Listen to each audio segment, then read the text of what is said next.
大家好，欢迎来到我的频道。这周华尔街的行情有点高处不胜寒，科技股为主的纳指折腾了一周，最后还是收跌0.65%。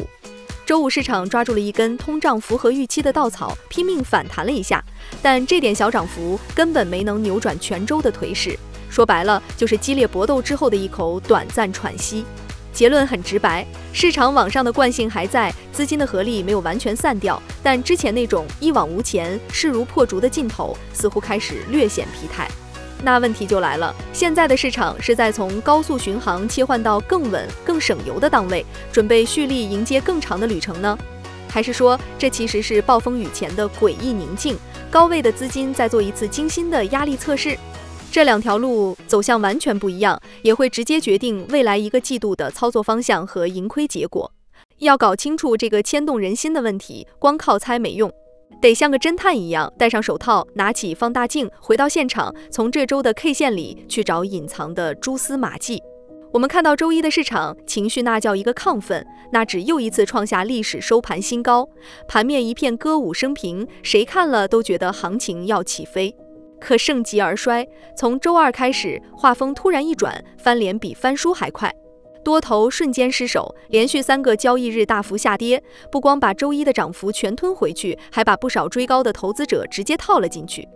直到周五，市场早就心里有数的那份通胀数据 PCE 一出来，大家才算找到一个台阶，松了口气，来了一波技术性反弹。整个过程就像一辆满载重货的卡车，司机一脚油门冲上去，发现前方坡度远比想象陡，赶紧松油门，还得点一脚刹车，最后心有余悸地稳在半山腰。这段节奏的关键就8个字：高位回落，数据落地。什么意思呢？就是说市场在高位的时候，投资者的情绪就像一根绷紧的弦，脆得很。无论是好于预期的经济数据，还是不及预期的财报，都可能成了压垮骆驼的最后一根稻草，引发大规模的获利了结。可一旦那份所有人都悬着心等的数据，最终以原来也就这样的方式落地时，反而成了一种解脱，空头开始回补，多头也趁机喘口气。这就是典型的卖预期、买事实的交易心理在作祟。聊完本周，咱们把目光投到下周。有3份重磅数据要轮番登场，简直像给市场来一场3堂会审，大家可得盯紧了。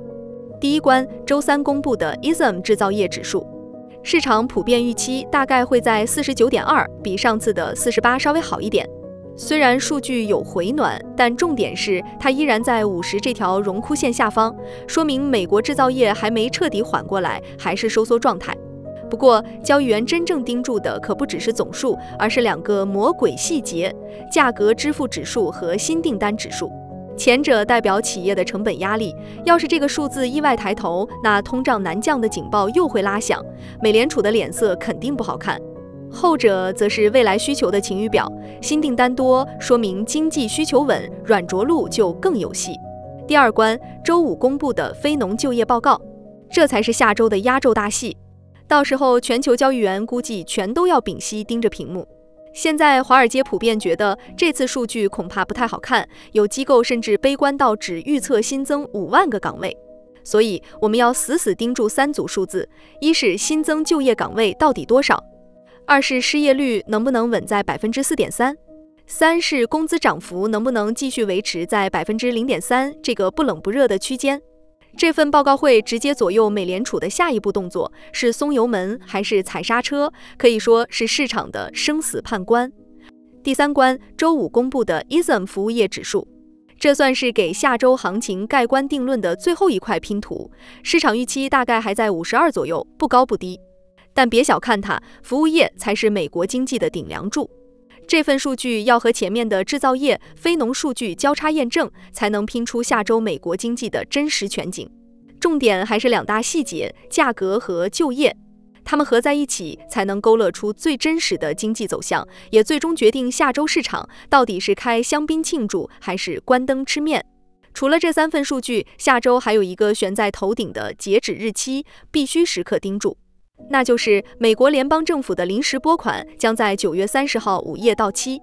这种事以前也出现过，可今年的背景完全不同。如果国会山上的民主党和共和党在那之前还为各自的小算盘吵不拢，那从10月1号凌晨开始，美国政府就要关门大吉了。现在情况是什么呢？就是两党还在为钱怎么花吵得不可开交，相关法案还没过。所以政府关门的风险不仅是真实存在，而且概率还不低。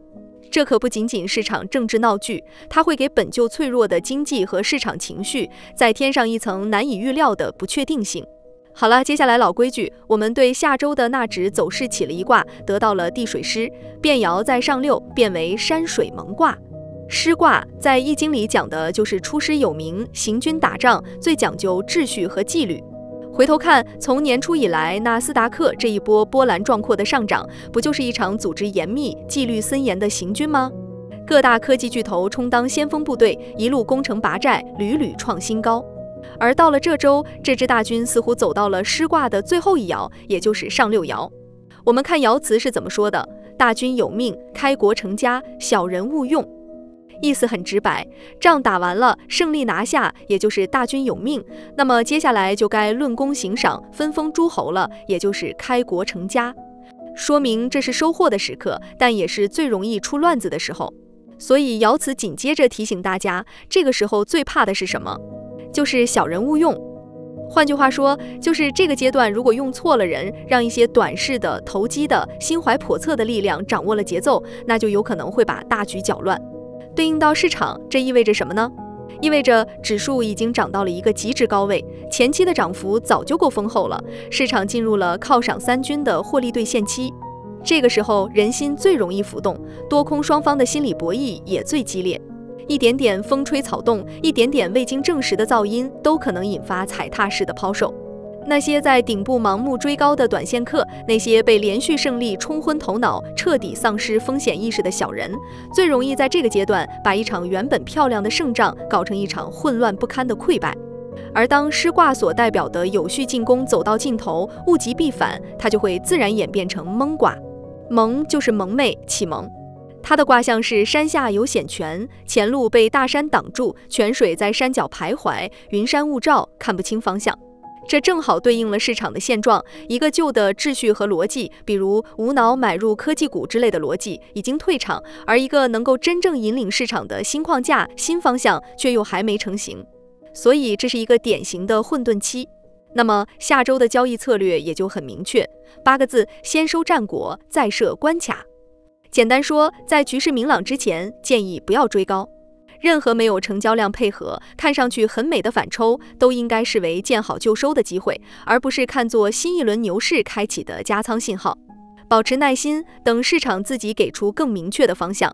总的来说，这趟轰轰烈烈的市场行军已经走到师卦的上9爻，大家都想着论功行赏，清点胜利果实。可前方的路却悄悄切换到了蒙卦的初始阶段，云雾缭绕，道路未明。在这样一个承前启后、充满变数的关键岔路口，你会怎么选呢？是当那个领完奖赏、清点战果、准备安营扎寨、保存实力的保守派呢？还是当那个不信邪、不服输、想趁着大雾弥漫再冲锋一把的激进派呢？我会选择先退半步，看清敌我，再定方向。还是那句老生常谈的话，投资有风险，入市需谨慎。好啦，感谢大家的收看，还请您点赞订阅我的频道哦，这将让我更有动力。祝大家投资顺利，我们下期再见啦！